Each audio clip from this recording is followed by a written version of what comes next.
Fer, seja muito bem-vinda à nossa sexta edição do Congé. É um prazer muito grande estar podendo trazer você novamente, com todo o seu carisma, com todo o seu conhecimento, com toda a sua teimosia, que faz sempre a gente, né, dar muita risada e, geralmente, né, sempre fazer valer a pena. É um grande prazer poder estar recebendo você no nosso congresso de novo. Seja bem-vinda, Fer. Obrigada, Tati. Muito feliz de estar de novo aqui. Ano passado eu participei do Congera, participei do Circuito Mulher. É uma alegria estar aqui com você de novo. Você sabe que você é uma super parceira e estamos juntos. Agora, esse tema desse ano é uma felicidade, porque é o tema do livro que eu estou lançando esse ano, então me deixa mais feliz ainda. Muito bom, muito bom. Então, Fer, fique à vontade. A partir de agora, o palco é seu. Muito bem, muito bem. Bom, eu vou compartilhar aqui a tela. O tema que eu trago nesse ano, Tati, é a inovação não violenta. E eu quero começar, né? Nem todo mundo me conhece, tem aqui uma apresentação minha, uma breve apresentação minha. Enquanto eu deixo aqui essa apresentação, eu quero começar com uma história que vem da tradição indiana, de um jovem guerreiro de grande estirpe, que já tinha ganhado muitas guerras e que já estava preparado para enveredar no grande céu de Indra.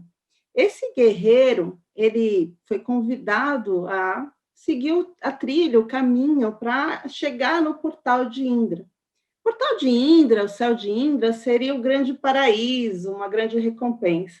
E foi o que o guerreiro fez. Seguiu o caminho, e logo no começo do seu caminho, ele encontra um cachorrinho feio, magro, sujo, mas esse cachorrinho foi seu fiel companheiro que seguiu todo o percurso do lado dele. E esse percurso foi um percurso muito difícil, porque eles passaram fome, passaram frio, dormiram relento, toda aquela dificuldade, até que um dia chegaram finalmente ao grande céu de Indra. O céu de Indra, aquela coisa linda, aquela coisa maravilhosa, e aí um grande anjo acompanha ali o grande guerreiro e fala: seja muito bem-vindo ao céu de Indra. Ele vê toda aquela beleza, toda aquela coisa, e quando ele vê aquela imagem toda, né? Ele feliz vai entrando e o anjo fala assim: não, espera um pouquinho, você não pode entrar no céu de Indra com esse cachorrinho, porque o nosso Deus Indra ficaria muito ofendido. Na mesma hora, aquele guerreiro olha para o cachorrinho e olha para aquele céu e olha para o cachorrinho, ele fala: o que eu faço agora? Mas imediatamente ele toma a resolução. Ele fala: não posso entrar nesse céu de Indra sem meu cachorrinho, sem meu fiel companheiro. Eu vou abdicar do céu de Indra e prefiro ficar com meu cachorrinho. Na mesma hora, aquele cachorrinho se transforma no grande Deus Indra. E, na verdade, aquele guerreiro estava sendo testado se ele tinha realmente as virtudes para entrar no céu de Indra. Por que eu comecei contando essa história do céu de Indra, dessa história indiana? Porque a gente está falando aqui do tema, que é o tema do meu livro, inovação não violenta. E muita gente me pergunta: o que é inovação não violenta, Fernanda? Porque você está partindo do pressuposto que existem inovações violentas? Sim, estou partindo do pressuposto que existem inovações violentas, sim.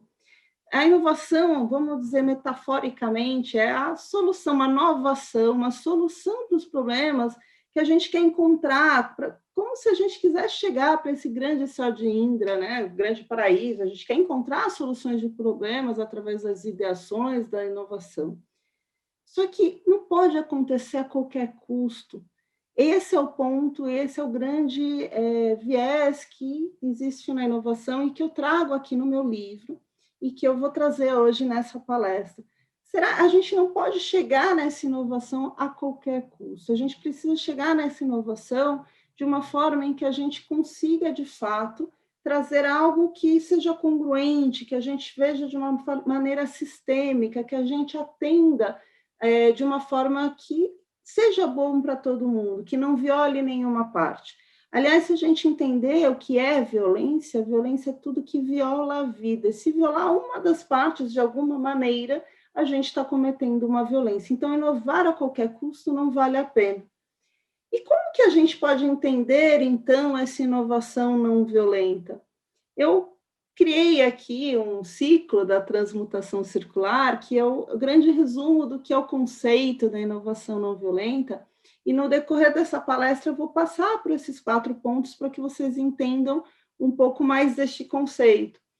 E por que transmutação? Né? Transmutação ele vai além da transformação. Quando a gente fala transformar algo, a gente está dizendo que a gente vai mudar a forma de fazer algo.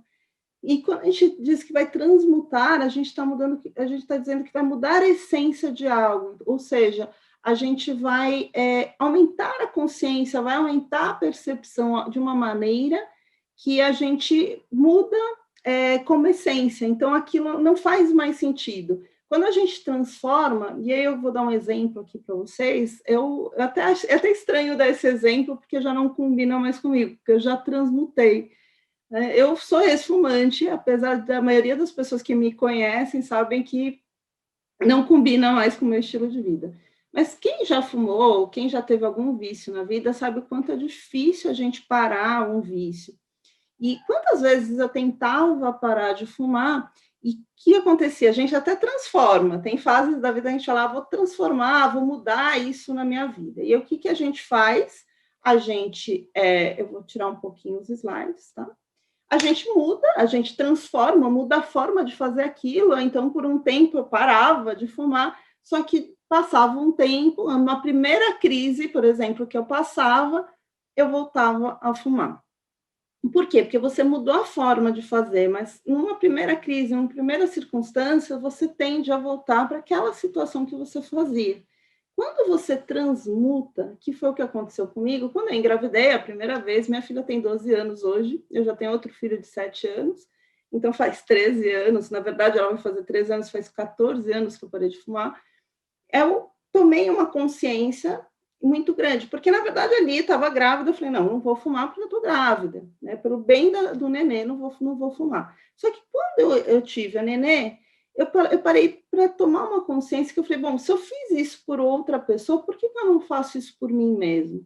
E ali eu comecei a aumentar a consciência, a aumentar a percepção de um jeito que eu fui realmente mudando a minha percepção e a minha consciência, que foi transmutando.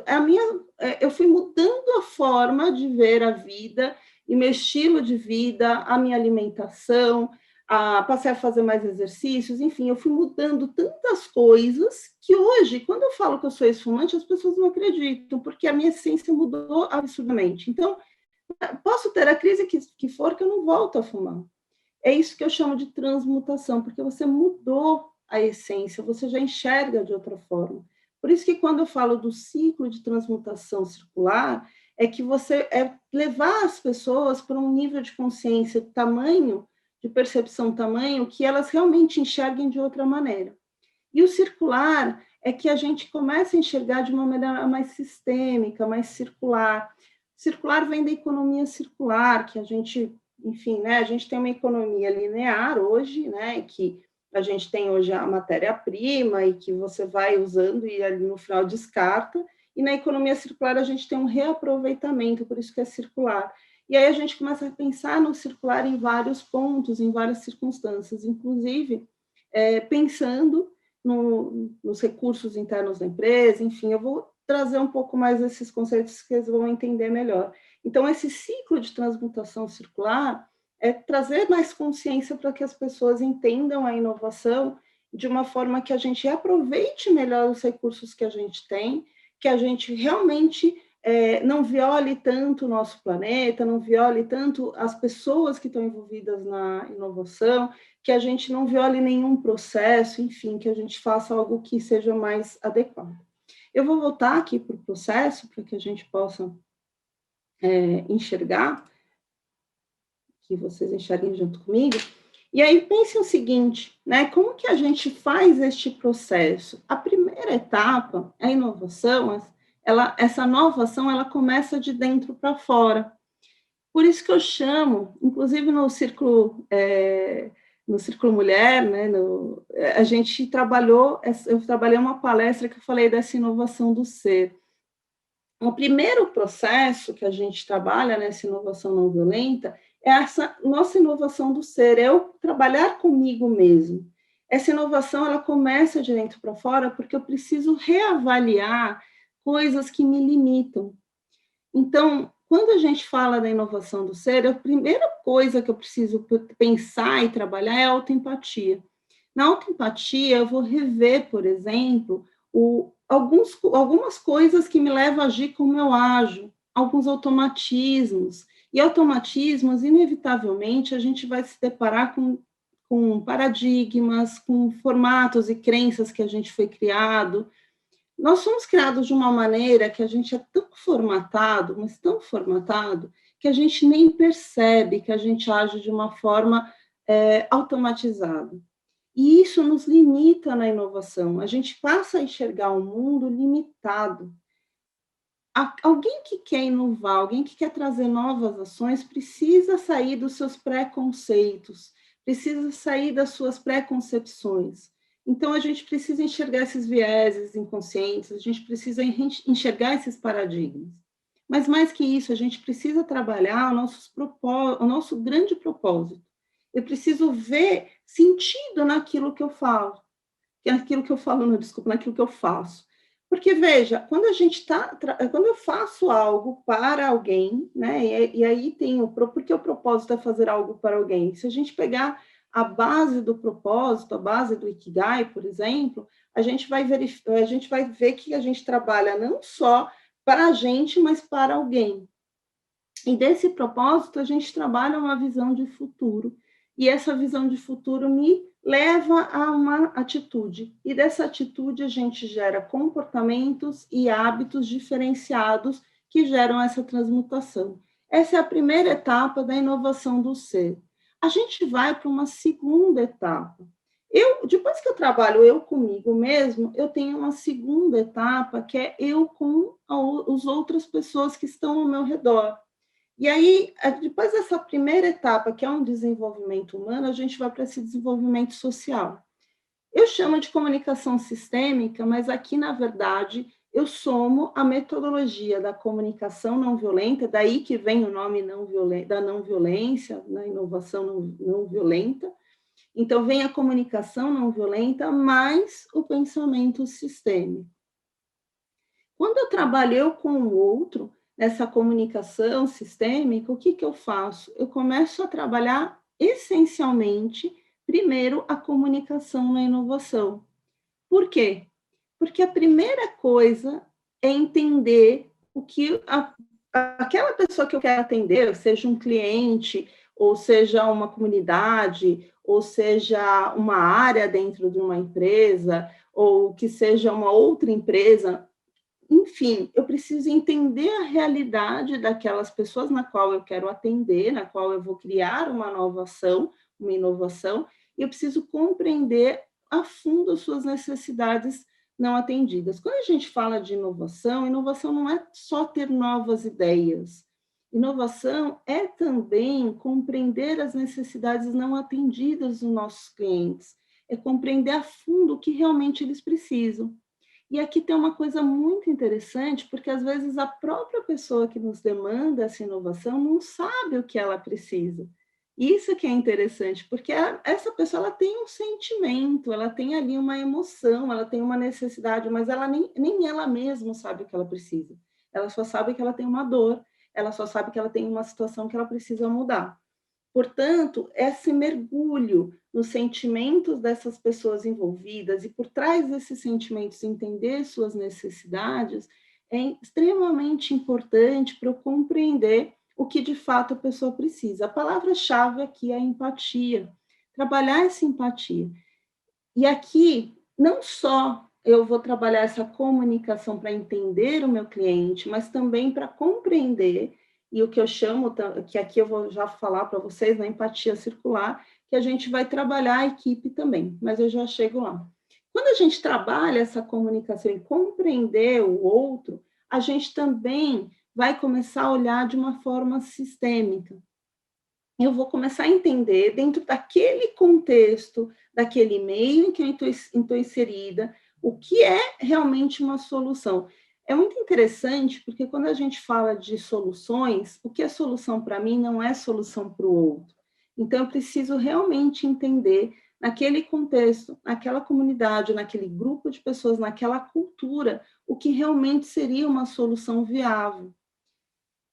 Para isso, existem algumas metodologias, algumas formas para que eu tenha diagnósticos mais precisos do que realmente está acontecendo.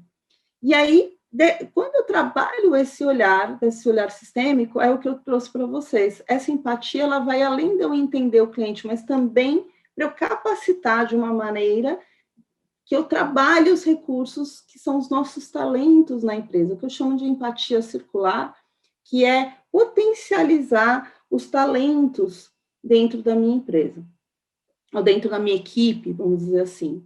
E quando a gente trabalha essa empatia circular, a gente também começa a rever um pouco mais essa diversidade, da inclusão, das questões de equidade, que eu vou trazer um pouco aqui mais na palestra para vocês. E aí sim, a gente tem toda esta base que vai trabalhar as divergências para gerar convergências, e a gente pode, de fato, gerar, agora eu tenho um diagnóstico preciso e agora a gente usa, né? A gente pode, depois de um desenvolvimento social, a gente vai para desenvolvimento criativo, e aí a gente leva para a ideação. Na ideação, a gente tem, aí eu tenho, no livro, eu trago várias canvas que eu criei, várias possibilidades, vários processos de inovação que a gente pode usar, metodologias de inovação, mas você pode usar também um design thinking ou uma outra metodologia que você conheça.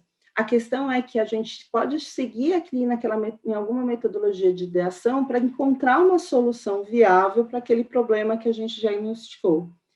Quando eu trabalho esses soft skills antes de trabalhar a inovação, a gente chega nessa inovação não violenta de uma forma muito mais potencializada. Porque o que eu fiz? Eu trabalhei a cultura de inovação. Eu nasci aqui uma cultura de empatia, de probabilidade de soluções de impactos mais profundos e não violentos. Vou trazer para vocês neste processo, como para vocês entenderem de uma forma um pouco mais didática, para que vocês entendam essas etapas, né? Então, como eu disse para vocês, a primeira etapa da inovação do ser, tem várias etapas que podem ser trabalhadas na inovação do ser. Eu escolhi algumas coisas em cada etapa para que vocês possam ter uma amostra do que pode ser trabalhado, como pode ser desenvolvido. Mas, como eu disse para vocês, uma das coisas que eu trabalho dentro da inovação do ser é o propósito. E quando a gente trabalha o propósito, a gente começa a rever, por exemplo, uma coisa que eu gosto muito de usar o Ikigai, porque o Ikigai faz a gente rever a vocação. Vocação, o que é? A vocação é o nosso talento lapidado. Um talento lapidado nada mais é do que algo que eu faço com naturalidade, que eu estou nadando a favor da correnteza, e que, além de fazer com naturalidade, eu lapidei com conhecimento e com experiência. Se essa minha vocação se torna minha profissão, eu sou paga para fazer isso, e veja, por que no Ikigai é importante que eu seja paga para fazer isso? Porque é onde eu ponho a minha energia, onde eu ponho a maior parte do meu tempo, energia naquilo. Ok, minha profissão também é uma paixão, ou seja, eu me torno muito boa naquilo. Né? Dizem que quanto mais a gente se torna muito bom ou boa naquilo que a gente pratica. E se aquilo é uma paixão e eu pratico todos os dias, por isso que é tão importante ser uma profissão, porque tem uma prática, né? Porque muitas vezes a pessoa fala, poxa, mas não pode ser um propósito, algo que eu faço, por exemplo, num trabalho voluntário, até pode, mas o quanto mais aquilo tiver dentro da sua alma mesmo, né, no seu sangue, que acontece ali 24/7, melhor, né? Então, por isso que é importante estar dentro da sua profissão. E a tua profissão está ali, está no seu dia a dia, na sua veia, e não nas suas horas vagas, né? E agora a sua profissão se soma com uma paixão, é sensacional, né? Porque você bota toda a sua energia, você não vê nada de negativo naquilo. Aliás, um dos vieses que a gente trabalha bastante, que eu trabalho muito com as pessoas, é que é o viés da negatividade. Né? A gente tem um viés da negatividade que a gente tende a pôr mais peso no que é negativo do que no que é positivo. Isso é um viés inconsciente, todos nós temos. O que acontece? Quando a gente tem paixão, a gente não vê o negativo. A paixão é uma das maneiras da gente trabalhar esse viés. Aliás, eu brinco muito, né, que o que pesa mais, né? Ganhar 10 mil reais ou perder 10 mil reais? Claro, perder 10 mil reais vai pesar muito mais.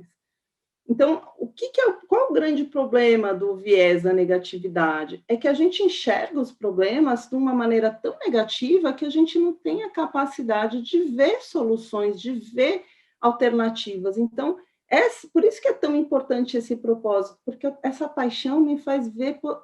Já viu alguém apaixonado ver alguma coisa negativa na pessoa? Não vê. Alguém apaixonado por o que faz ou pela pessoa, a pessoa vê só o que é positivo. Por isso que a paixão é tão importante. Agora, essa paixão não basta, porque eu não faço isso para mim. Propósito não é algo que eu faço para mim, eu faço para alguém, eu faço para o mundo. Isso eu sempre bato nessa tecla. Paixão associada com a missão é o que eu amo fazer, porque eu faço para alguém. E se essa missão está junto com a minha vocação, o mundo precisa de mim. Quando eu vejo esse sentido no que eu faço, caramba, olha que força que tem, como eu me torno uma agente de novas ações, de soluções de problema. Eu falo sempre que as empresas, se a gente trabalhar as pessoas de dentro para fora, antes de trabalhar equipes de inovação, olha o potencial que a gente trabalha. Porque uma coisa é você trabalhar equipes, vamos trabalhar metodologias de inovação, isso e aquilo, mas você não trabalha as pessoas para que elas tenham essa força de realização, você não tem a mesma força de realização no grupo. Né? Então, por isso que é tão importante trabalhar primeiro o indivíduo, primeiro esse mindset. Outro exemplo de que é importante trabalhar esse mindset. Paradigmas, né? Comentei de vieses de paradigmas. Tem um paradigma que eu sempre trabalho com as pessoas, que é o da normose. Normose é a patologia da normalidade. O que na verdade, foi criada pelos esses 3 autores aí, que inclusive o Roberto Crema, eu conheço ele pessoalmente, um brasileiro. E olha que interessante, o que é a normose? É a doença da normalidade. A gente tende a criar estereótipos, né? Eu vou contar uma história para vocês. Quando minha filha tinha 6 anos, e meu filho estava com 1 aninho, ela ganhou um patins. E eu fui com meu marido comprar os EPIs para ela, né? E o que aconteceu? Quando a gente foi comprar os equipamentos de segurança para ela, a gente se empolgou e comprou um patins para a gente também. Só para ficar claro para vocês, na normose existem 3 vertentes, tá? Eu vou contar essas 3 vertentes. Essa história que eu estou contando é a primeira vertente. Compramos o patins para a gente. A gente estava tão na empolgação que nos finais de semana, o que a gente fazia? A gente ia andar de patins com ela, mas meio que assim, um andava de carrinho com o nenê e o outro andava de patins com ela. É meio que a gente revezava. Tudo bem, tudo certo, tudo maravilhoso, até que o medo cria a realidade e eu percebi que eu ia cair. Foi uma cena bem engraçada, porque eu fiz assim, né? Caí para a esquerda. E eu caí com o braço esticado. A alavanca do braço quebrou meu braço esquerdo, mas eu estava com todos os equipamentos. Se eu simplesmente caísse, eu não teria quebrado o cotovelo, tanto é que eu não quebrei o punho. Enfim, quebrei o cotovelo, coloquei a tal. E aí as pessoas falavam assim, né? Tinha uma certa empatia. E falavam, Fernanda, como você está fazendo para cuidar de um nenê de 1 ano? Como que você está fazendo para trabalhar? Olha, 6 anos atrás que eu comecei a dar treinamentos assim, viu, Tati? Desse formato online, que eu comecei a atender mentoria, coach online. Só que agora que a pandemia que ficou mais popularizado, né? Mas você vê como as crises empurram a gente. Mas, enfim, as pessoas tiveram uma certa empatia. Quando eu respondia como que eu quebrei, gente, vocês imaginam a reação das pessoas? Eu sofri bullying.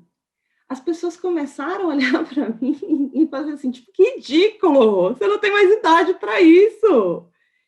E que responsável, uma mãe de nenê, né, de 2 crianças andando de patins, você não tem idade, você pensa que você é adolescente, coisas desse tipo.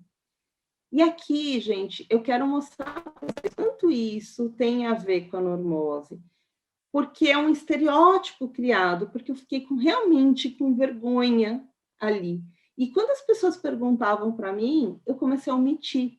Até que um dia a minha filha estava do lado e ela falou assim: mãe, conta que você estava andando de patins comigo. E aí eu contei, eu falei assim: peraí, não tem por que omitir. Eu não estava fazendo nada de errado, eu estava com a minha família, andando de patins, não estava fazendo nada de errado, né?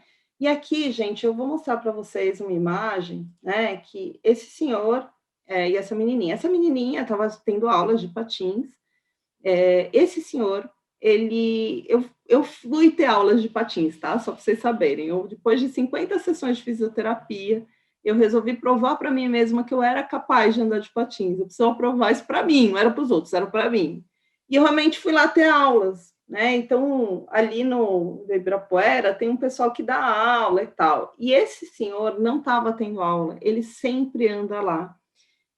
Um pouco antes da pandemia, ele apareceu na Globo, me mandaram um link que ele estava na Globo, então eu sei que ele ainda patina, talvez na pandemia não, mas ele ainda patina. Ele estava nesta foto com 75 anos, hoje ele tem, sei lá, 81 anos. Então, o que eu quero dizer para vocês? A pergunta não é apologia ao patins, tá? A pergunta não é qual é a sua idade para andar de patins, mas é qual a sua condição física.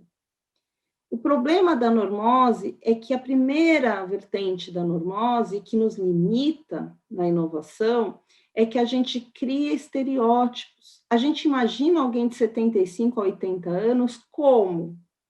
Deixar aqui vocês imaginarem, né? A gente cria limitações na nossa mente. Isso não quer dizer que, porque a grande maioria talvez não tenha condição física, que todos não têm.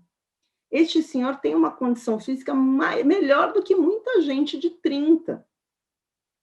Pode ser que alguém de 20 anos não tenha condição de física de andar de patins. E isso serve para N coisas. Né? A apresentação de jazz que eu vi na escola, que tinha 50 meninas e um menino, que ainda bem que os pais deixaram, porque as crianças não têm a normose, os pais que têm, né? Então, veja, a gente cria estereótipos, e isso é tão forte, que eu nunca vi uma grávida fazer um parto de nenê, menino, rosa. A gente fica preso ao estereótipo. Só para vocês saberem, a história da humanidade, os meninos usavam rosa, os homens usavam rosa e as mulheres usavam azul. De algum momento se inverteu e todo mundo acreditou, né? Mas o que eu quero mostrar é que esse estereótipo nos limita. Se eu não trabalho isso em mim, como que eu sou capaz de inovar? Se eu estou presa a esses preconceitos, esses estereótipos? Isso é a primeira vertente. Segunda vertente da normose. A gente herda, lá da Grécia Antiga, o medo do ostracismo. Aliás, o ostracismo, não sei se vocês sabem, é o medo de ser banido da sociedade. A gente herda lá na Grécia Antiga, os anciões se reuniam uma vez por ano e eles votavam em cacos, né, de cerâmica para escolher pessoas que eles achavam que faziam mal à sociedade. E essas pessoas, se eram muito votadas, elas eram convidadas a sair de Atenas e elas eram convidadas a se retirar por 10 anos. As pessoas têm medo de ser banidas da sociedade. Essa é uma verdade que isso ficou conhecido como ostracismo. E o que acontece? A gente tem isso até hoje.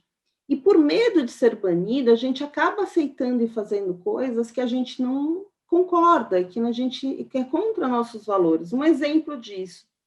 Acha um cientista, e esse cientista, ele fez um experimento mais ou menos assim. Ele pegou voluntários, e falou qual que é a linha correspondente a C. a X? B. E aí, a maioria, o que eles pegou?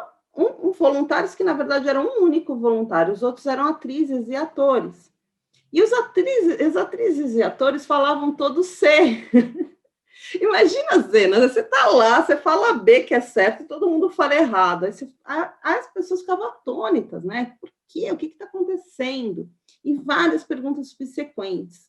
O que aconteceu é que 70% desses voluntários passaram a responder errado. Em entrevista, cada um respondeu do seu jeito, mas, em suma, a resposta era: eu estava vendo certo, todo mundo respondeu errado. Eu fiquei confusa. Por que as pessoas estavam fazendo errado? Será que elas estavam vendo algo que eu não estava vendo? Mas eu via que estava certa. E por que você respondeu errado? Porque todo mundo estava falando errado. Ou seja, a gente tende a ir porque a maioria foi. É o que a gente conhece como efeito manada. É aquela história. Eu não entro no restaurante que está vazio, eu entro naquele que está cheio. Eu não entro no comércio que está vazio, eu entro no que está cheio. E aí, a gente é manipulado todos os dias, porque o dono do comércio põe gente fake para te atrair. E assim por diante, gente que compra seguidores para te atrair na internet, e assim por diante. O que a gente está percebendo aqui, né, gente? Que a gente tem este efeito manada e isso é muito complexo. Mas a gente tem uma terceira vertente. Efeito manada, só para vocês saberem, tá? Por exemplo, uma eleição só seria justa se a gente não tivesse noção de quem as pessoas votariam. E uma coisa também interessante é que, na inovação, isso é muito complicado, porque quando a gente vai pela maioria, a gente não ouve a minoria. E todo o processo de inovação parte de um pressuposto que pode ser que uma única pessoa está vendo algo que seja extremamente relevante, extremamente importante para um processo de solução de problemas. Só que quando a gente parte do pressuposto que a maioria tem razão, né, que a gente não ouve esta pessoa. E isso vai fazer com que, num processo de brainstorming, não aconteça da forma correta. A gente nem chega no processo de brainstorming, a gente vai pela maioria, na verdade. A gente não permite que alguém, a gente chega num caminho, a maioria está indo por ali, o brainstorming nem acontece, já acontece o julgamento antes. Por quê? Porque a maioria já pensa de um jeito. O processo de inovação, o processo de criação de solução de problemas exige que a gente tenha esse olhar de ouvir todas as opiniões, mesmo que seja na minoria. Aliás, essa minoria ela pode trazer uma informação que ninguém tinha. E a terceira vertente da normose, ela vem, vou até contar uma outra história que vem do livro do Mário Sérgio Cortella, eu conheço pessoalmente, e esse livro, ele falou que, ele me contou que essa história aconteceu em 1974, um ano antes de eu nascer, inclusive. Ele falou que ele acompanhou os índios chavantes em São Paulo, junto com uma equipe, e só para vocês saberem, os índios chavantes, eles não têm moeda de troca, para eles a grande riqueza é a comida, né? E aí ele conta só para vocês saberem, ele conta essa história no livro Qual é a Tua Obra? Ele acompanhou esses índios para eles conhecerem um pouco mais da nossa cultura. Levaram os índios para andar de metrô. Imagina, em 74 não tinha celular. Primeira reação dos índios: por que as pessoas não olham uma na cara das outras? A gente culpa o celular, né? Não é o celular só potencializa o nosso comportamento. Não tinha resposta, levaram os índios para o shopping. Chegando no shopping, a primeira reação dos índios foi assim: por que aqui tem tantos espelhos? Eu não quero me olhar, eu quero olhar outras pessoas. Interessante, né? Porque realmente qualquer shopping sempre é lotado de espelhos e tem essa questão do egocentrismo, da vaidade que os índios não têm. Enfim, levaram os índios para o mercado municipal, que eles realmente ficaram encantados, porque tinha muita comida, aquela abundância toda. Até que eles viram algumas crianças, uma criança comendo comida estragada no chão. Quando eles viram aquela cena, como assim? Uma criança comendo comida estragada com tanta comida ali? E imediatamente a equipe falou: não, é que eles não têm dinheiro. E os pais deles? Também não têm. Puxa, e aí eles ficaram num silêncio perturbador, até que eles falaram assim, vocês comem dessa comida aqui ou daquela? A gente come daquela. Mãe, Desculpa, Tati. Desculpa, Tati. A terceira vertente da normose, o Mário Sérgio Cortella, ele conta no livro dele, Qual é a Tua Obra? E na verdade, ele fala que essa história aconteceu em 74, imagina, 74, foi um ano antes de eu nascer. E ele conta que eles acompanharam índios chavantes em São Paulo. Os índios chavantes, eles não têm moeda de troca. Para eles, a grande riqueza é a comida, né? E o que eles fizeram? Levaram os índios para conhecer um pouco mais da nossa cultura. Levaram os índios para andar de metrô. Primeira reação dos índios. Por que as pessoas não olham uma na cara das outras? Eu sempre ouço as pessoas dizerem que o celular é culpado de tudo. Não, o celular só potencializa um comportamento que a gente já tem, né? A gente já não olha uma na cara das outras, né? Enfim, não tinha resposta, levaram os índios para um shopping. Primeira reação dos índios no shopping. Por que tem tantos espelhos? Eu não quero me olhar, eu quero olhar outras pessoas. De fato, se você prestar atenção, todos os shoppings são cheios de espelhos, porque tem essa questão da vaidade, do egocentrismo, que os índios não têm. Levar os índios para o mercado municipal. Eles ficaram encantados, porque imagina, aquela abundância de comida, até que eles viram uma criança comendo comida estragada no chão. Aquilo deixou eles perplexos, né? Então, como eles estão comendo comida estragada com tanta comida ali? Na mesma hora, a equipe falou, não, é que eles não têm dinheiro, aqui precisa da moeda, né, do dinheiro para comida. E os pais deles também não. Ficou um silêncio perturbador até que os índios perguntaram, e vocês comem dessa comida aqui ou daquela? Daquela. Os índios imediatamente falaram, a gente quer ir embora. Não do mercado, de São Paulo, porque eles não suportaram ver o que para a gente é normal. Não é normal criança comer comida estragada com tanta comida ali. Assim como não é normal corrupção, não é normal quando você chega numa empresa e fala, por que é feito desse jeito? Não sei, sempre foi assim. Me mandaram fazer. Ou seja, a terceira vertente da normose é quando a gente perde o senso crítico. Se a gente perder o senso crítico, a gente já está normótico. E aqui é importante dizer, estamos normóticos, não somos normóticos. Estamos em alguma dessas três vertentes normóticos. E se a gente perde o senso crítico, como que somos capazes de ter uma ideação, de criar uma solução de problemas, de como que nós somos capazes de inovar? Por isso que isso é só uma amostra do que a gente pode trabalhar de dentro para fora. A gente precisa trabalhar esse modelo mental antes de mais nada. Até porque a gente precisa ter uma atitude de inovação, e que é diferente da ação. Muita gente sai fazendo as coisas, não é fazer.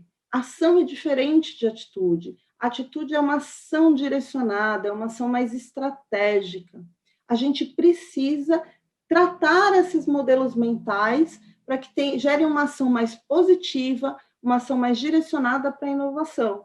E aí, como eu disse para vocês, desse trabalho que começa de dentro para fora, a gente vai desse desenvolvimento humano para o desenvolvimento social. E quando a gente trabalha esse desenvolvimento social, a gente precisa entender o processo da empatia. A comunicação não violenta, ela nos ajuda a compreender de uma maneira muito mais profunda essa empatia, porque empatia não é algo tão simples quanto parece. Eu sempre falo que empatia, as pessoas acham que é algo assim muito, muito simples, né? É me colocar no lugar do outro. Como se fosse fácil se colocar no lugar do outro, né? A gente tem vivências diferentes, a gente tem criações diferentes, a gente tem formas de ver o mundo diferentes, então eu não consigo me colocar no lugar do outro. Quantas vezes alguém te conta um problema, e olha que eu estou te falando assim de problemas simples, não complexos, né? Alguma coisa simples, um amigo seu, uma amiga sua te conta um problema, e você pensa assim, nossa, isso é problema, o problema é o meu, né? Porque, claro, o teu problema sempre é muito maior do que o outro, que é o que você vive, porque está dentro das suas referências, dos seus valores. O que o outro está vivendo é o que interessa para o outro, é o que realmente vale para o outro. É aquela história, né? Uma metáfora. Se eu puser a mão no braço de alguém, eu não sinto o braço dessa pessoa, que na verdade eu sinto a minha mão no braço dessa pessoa. E essa metáfora é forte, porque se eu tomar uma anestesia, eu não sinto o braço do outro. Metaforicamente, é isso que acontece na empatia. Eu coloco a mão no outro, né? Eu tento entender o outro, mas nos meus filtros. Por isso que a metodologia da comunicação não violenta nos ajuda a dar essa base para a inovação, porque ela nos ensina a enxergar o que é essa conexão empática, o que a gente chama de uma empatia cognitiva e uma empatia afetiva. O que é essa empatia cognitiva? Eu não sou você, eu não tenho os mesmos valores que você tem, o que é importante para você não é para mim, a sua lógica talvez não tenha... não faz sentido para mim, mas eu sou capaz de compreender o que te leva a agir como você agiu. Eu consigo entender o porquê daquilo para você. É dentro do seu contexto, do seu mundo, por que aquilo é tão importante. E eu consigo entender porque aquele problema, que dentro da complexidade dele, ele é relevante para você, dentro da sua realidade. E afetivamente, mesmo que aquilo não me para mim não me afete, eu consigo estabelecer uma conexão com você ao ponto de sentir o quanto que aquilo afeta você emocionalmente, ao ponto que chega a me afetar, não porque me afete diretamente, mas porque eu tenho uma conexão com você. E hoje, né, se eu puder trazer para vocês de uma forma aqui mais simplificada, para vocês entenderem, é uma das maneiras mais simples, né, de a gente trabalhar a empatia dentro da comunicação não violenta é pelos 4 componentes da comunicação não violenta, porque a gente começa a olhar como que eu vou diagnosticar o problema do outro para depois, enfim, eu vou trazer a inovação, uma nova ação, eu vou trazer o processo, mas antes da ideação, como que eu vou fazer isso? No próprio processo do design thinking, tem esse processo da empatia, né, dessa observação, desse processo de entrar no contexto do outro, que a gente chama de POV, a gente precisa entrar neste processo do outro. E aqui, quando a gente usa o processo da comunicação não violenta, fica muito, muito mais fácil de se conectar com o outro, porque a primeira etapa, dentro dos 4 componentes, é observar, sem nossos julgamentos, o contexto que a pessoa está vivendo. Então, eu preciso observar qual é aquele contexto que ela vive, qual que é a forma, qual que é o meio que ela está. Então, dentro que cultura que é aquele, por exemplo, se eu estou trabalhando para uma organização, qual que é a cultura daquela organização, né? Porque se eu trabalhar para uma organização como a Ambev, é diferente do que eu trabalhar para uma organização como a Porto Seguro, por exemplo, que é uma organização que tem culturas completamente diferentes. Então, eu preciso entender e que não tem certo e errado, né? Por quê? Porque a observação é observar sem avaliar, sem julgamento. Eu estiro meus preconceitos, que eu já trabalhei naquela etapa anterior, para poder enxergar o outro sem os meus julgamentos, sem a minha percepção, sem meus filtros, vamos dizer assim. Agora eu estou olhando os filtros do outro. Então, agora eu estou olhando, observando qual é o seu contexto. E aqui, quando eu estou observando o seu contexto, quando eu estou observando o contexto daquele problema, eu também estou observando as emoções, os sentimentos das pessoas envolvidas. Aí muita gente fala assim, nossa, mas por que o sentimento? O que tem a ver observar o sentimento? Tudo. Nós somos seres emocionais. E nossas ações, elas advêm das nossas emoções. Como que funcionam as nossas emoções? Elas acontecem na soma de crenças e necessidades que a gente tem. Portanto, o que acontece ali, o que está acontecendo naquele meio, que está gerando eventos que não estão dando certo, elas estão acontecendo de necessidades não atendidas daquelas pessoas. E eu só vou compreender a necessidade daquelas pessoas compreendendo as emoções delas. E veja, as emoções que elas têm são retroalimentadas por pensamentos que geram esse sentimento. Então, por trás desse sentimento, existem as necessidades. Então, quanto mais eu observar, quanto mais eu entender, quanto mais eu me conectar com aquelas pessoas, mais eu vou entender seus sentimentos, mais eu vou entender suas necessidades. Quando a gente fala da comunicação não violenta, a gente estabelece essa conexão de entender seu sentimento, entender suas necessidades, porque a gente gera uma conexão empática, porque o quarto componente, que é o pedido, é um acordo, né? A gente vai chegar num pedido, eu vou chegar num acordo para ficar bom para as duas partes. Quando eu falo na inovação, esse pedido ele se torna a ideação. A gente substitui o pedido, eu não preciso pedir algo para você para a gente chegar em algo que é bom para todo mundo. Eu com uma equipe de cocriação, a gente vai transformar o pedido em ideação para, de fato, chegar numa solução que seja boa para todo mundo, né? Mas essa conexão empática, vamos dizer assim, é essa conexão que te permite enxergar a real necessidade com profundidade do outro. Eu gosto de trazer cases, né? Então, tem uma situação, um case que foi a Patrícia Moore, ela com 26 anos de idade, já faz bastante tempo isso, ela com 26 anos de idade, ela é uma designer, e ela estava fazendo designer de geladeira, e com a equipe, na cocriação, ela tinha um incômodo, por que as geladeiras antigas, elas tinham a porta muito pesada? E ela falou assim, por que essas geladeiras têm que ser porta tão pesada? As pessoas com artrose não vão conseguir abrir.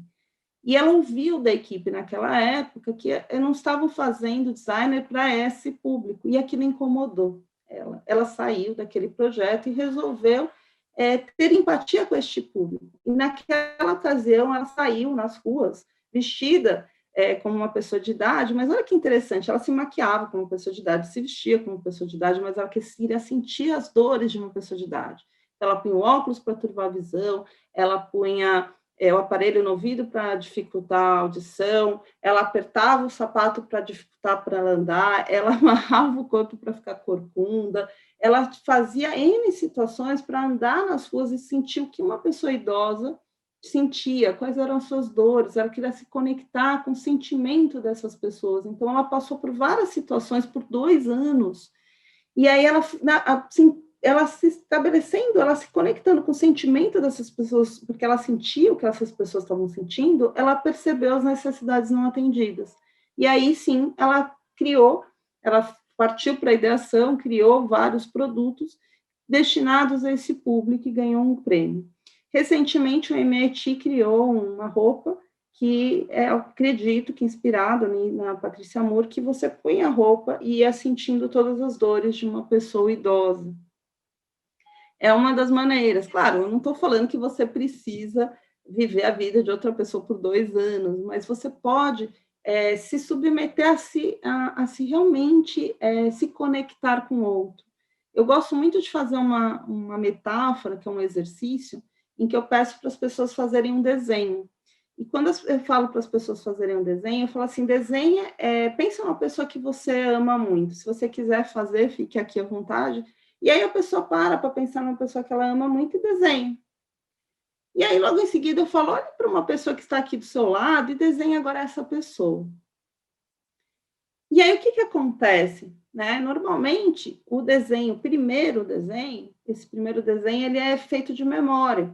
Né? Desenho de memória é uma coisa extremamente difícil e quase impossível. Aliás, os grandes artistas que têm essa capacidade de desenhar de memória são, assim, muito fora da curva, sabe? Então, na verdade, é algo que vai além. Ah, mas eu não sei desenhar, não tenho técnica para desenhar, não importa. Aqui a questão não é ter técnica para desenhar. O que vai acontecer? Como você não tem referência, como você teve que desenhar de memória, mesmo o que você vai fazer? Você vai buscar suas referências. As nossas maiores referências acontecem do 0 aos 7 anos. Aliás, se você quiser estudar antroposofia nos setênios, você vai entender que do 0 aos 7 anos é a época que a gente cria maiores referências da nossa personalidade. Veja só, a gente busca essa referência, o que acontece no desenho? Fica sabe aqueles traços de criança? A bolinha, os palitinhos, tal, tal, tal. No segundo desenho, mesmo que eu não sei desenhar, eu tinha uma referência. Mas eu não, como eu não tenho a técnica, a falta de técnica me faz buscar referências de criança. Então, o desenho continua infantilizado, mas eu tenho referência da pessoa. Então, não fica só o palitinho. Agora eu consigo ver a pessoa. Então, eu estou vendo, ó, tem cabelo comprido, eu estou com um fone, tem batom, o nariz é grande, né? O olho é grande. Eu consigo fazer referências. E o que acontece quando eu faço esse exercício? Tem 3 possibilidades. A primeira possibilidade é que a pessoa fez os 2 desenhos exatamente igual. A segunda possibilidade é que os 2 desenhos ficaram bem diferentes. Um ficou bem, assim, o de criança, e o outro, assim, está infantilizado, porque não sabe desenhar, mas tem as referências do outro. E a terceira possibilidade é que ficou uma mescla. Ele até tem umas referências do outro, mas tem muita coisa do primeiro desenho também. E o que isso que significa? Significa, se os 2 ficaram iguais, é que eu nem olhei para o outro, eu só busquei as minhas referências. Ou seja, eu não estou tendo este olhar de parar e entender o outro. Isso aqui é uma fotografia, tá, gente? Não é um diagnóstico preciso, ele é uma fotografia. Mas pode ser que isso esteja acontecendo. Isso e na prática, o que é isso? É aqueles grupos de ideação, aqueles grupos de inovação, que vão lá, recebem o brief e já sai para ação, já sai fazendo, só que eles não estão verdadeiramente se conectando com as pessoas, tentando entender de verdade a dor e entender de verdade o que está acontecendo com o outro.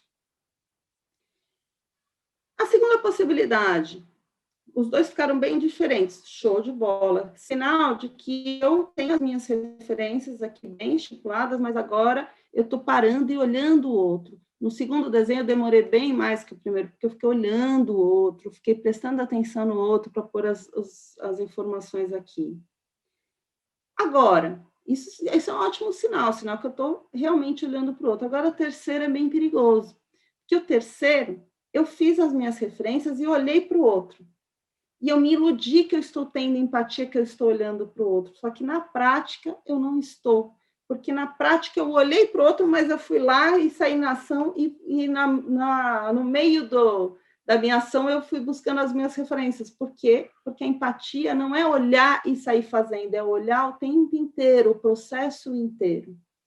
E esse processo de empatia, eu preciso entender o outro, e eu preciso entender, inclusive, num nível sistêmico e mais profundo, porque o evento que está acontecendo, como eu disse para vocês, não é um evento isolado. Um processo sistêmico, ele é mais complexo. Quando a gente pensa sistemicamente, a gente vai ver que os processos são extremamente complexos. E a gente vai entender que não é só uma questão de ter empatia e entender a dor do outro, mas também de entender profundamente a cultura que eu estou inserida. Veja só, um evento, ele não é só sorte ou azar. A gente começa a analisar, e aqui a gente analisa junto com o nosso cliente, com a equipe de criação, a gente vai analisar o que está por trás desse evento, quais são os padrões de comportamento. E a gente vai entender que por trás desses padrões de comportamento existe um padrão de processos que foi criado naquele grupo. E que por trás desse padrão de processos existe a cultura daquele meio. E aí sim a gente chega num diagnóstico, porque aí eu entendo a cultura do meio que eu estou trabalhando. E aí eu vou entender que, às vezes, 2, 3, 4 eventos diferentes, eles advêm do mesmo base de problema, daquela mesma cultura da empresa que está gerando problemas ali. Então, eu vou entender as dores, vou me conectar com as pessoas daquele grupo, mas eu também tenho que entender a cultura daquele grupo. Isso que eu falo, que é entender, junto com a comunicação não violenta, com esse pensamento sistêmico. E aí a gente vai trabalhar, agora que eu tenho esse diagnóstico, agora que eu tenho essa precisão, eu vou trabalhar a minha equipe para a gente trabalhar, para a gente trazer a solução do problema. E a solução do problema, ela vai vir com essa empatia circular. Eu vou trabalhar a cultura de empatia dentro dessa equipe, que está todo mundo ali né, dentro dessa conexão, nessa mesma vibe que eu, de conexão, todo mundo está olhando o cliente, todo mundo está enxergando o diagnóstico mais preciso, e aqui a gente começa a semear mais esses ciclos de feedback. O que são ciclos de feedback? Dentro de todo o processo, a gente tem que, tudo que a gente está criando, tudo que a gente está fazendo, o tempo inteiro a gente tem que ver se está funcionando ou não. Os conceitos de mínimo produto viável, né? Então, por exemplo, eu estou criando, eu vou fazendo protótipos, e aqueles protótipos dentro do mínimo produto viável, a gente faz testes com pequenos grupos que dão feedbacks para a gente para ver se aquilo funciona. E eu preciso, gente, aquilo que eu falei para vocês, né? Que tem a ver com a normose, eu preciso realmente ter um aproveitamento de toda a equipe, ouvir, mesmo que seja a minoria. Aqui tem a questão da inclusão, a questão de aproveitamento de talentos, né? Colocar as pessoas no lugar certo, ter aproveitamento dos talentos e conseguir enxergar as pessoas sem preconceitos.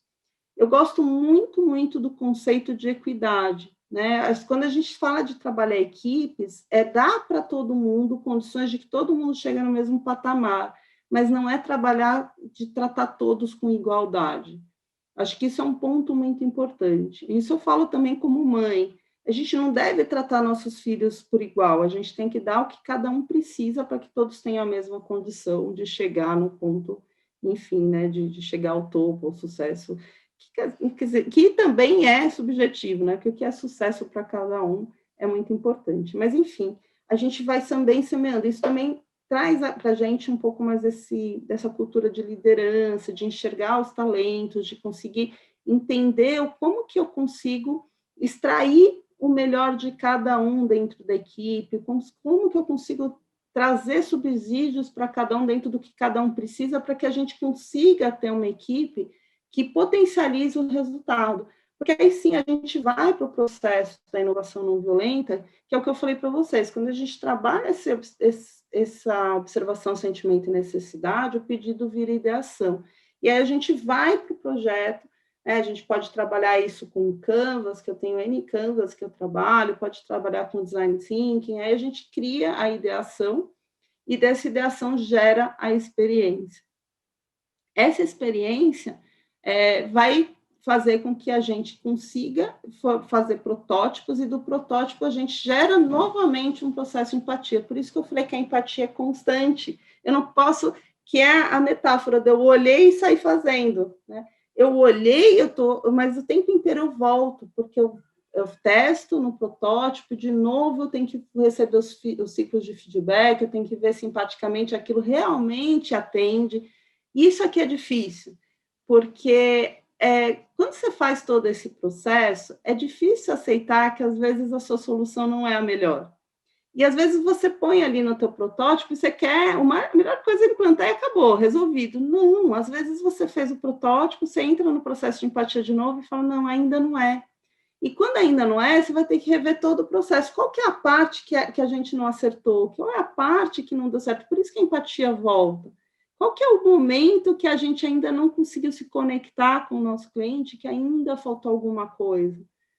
E isso exige um desapego, né? Porque a implantação só vai acontecer quando a empatia estiver realmente 100%. E aí, claro, né, o que eu falei para vocês, isso tem muito do design thinking, a gente sabe que o design thinking tem muito da empatia, da colaboração, da experimentação, então isso também está dentro da inovação não violenta, e a gente mescla um pouco disso também, mas nessa mistura que eu falei para vocês, de você ter esses soft skills antes, né, que voltando aqui, a gente ter esse preparo antes de você ter uma inovação de dentro para fora, você se preparar como indivíduo, e aí de você se preparar como equipe, nesse meio social, de você entender essa comunicação, de entender profundamente o cliente ali a partir da observação, sentimento e necessidade, e aí sim a gente entra na ideação, que aí mescla um pouco do que é o design thinking. Aí a gente cria a experiência, cria esse processo de empatia, da experimentação, da colaboração, e só quando tiver 100% o protótipo, aí a gente entra na implementação. E aí, o que eu sempre digo, né, que a inovação não violenta, por que ela é não violenta? Porque a gente toma o cuidado de não violar nenhuma parte. né, inclusive da equipe, por isso que a empatia circular, né, eu tomo cuidado de dar todas as condições para todos, de uma maneira em que todos possam participar, todos possam colaborar com seus talentos da melhor forma possível, que a gente possa entregar para o cliente algo que realmente é substancial. A gente fala muito hoje, né, de criar o uau para o cliente, e muitas vezes a gente está querendo criar o uau para o cliente e cria um uau até acima. Eu falo muito da inovação sistêmica, assim, você fala, eu crio o carro, sei lá, e eu crio o uau para o cliente, eu faço um carro além do que ele precisa, só que esse carro ok, criei o uau, só que esse carro, de repente, é o mais poluente que tem, então ela é uma inovação violenta, porque eu não estou pensando na sustentabilidade. Então, quando eu falo de inovação não violenta, é também trazer essa proposta de valor circular, né? Trazer uma discussão mais focada em ideias, não em egos, mas também nessa proposta de valor circular, em que a gente começa a pensar numa solução que seja funcional, econômica, mas também que seja a melhor possível no social e ambiental também. Mas não vai nunca ser perfeito. A busca da perfeição não te leva à perfeição, mas te leva à excelência. Então, que a gente, pelo menos, se preocupe em chegar na perfeição, não que a gente chegue nela. Eu gosto muito dessa frase da Daniela Lerário, que é uma designer, ela trabalha com design circular, que ela fala, o lixo é um erro de design, porque não tem jogar fora do planeta, né? A gente fala, jogar fora da onde? Qual que é o jogar fora do planeta? Não existe. Então, a gente começar a repensar um pouco nessa questão da sustentabilidade também, né?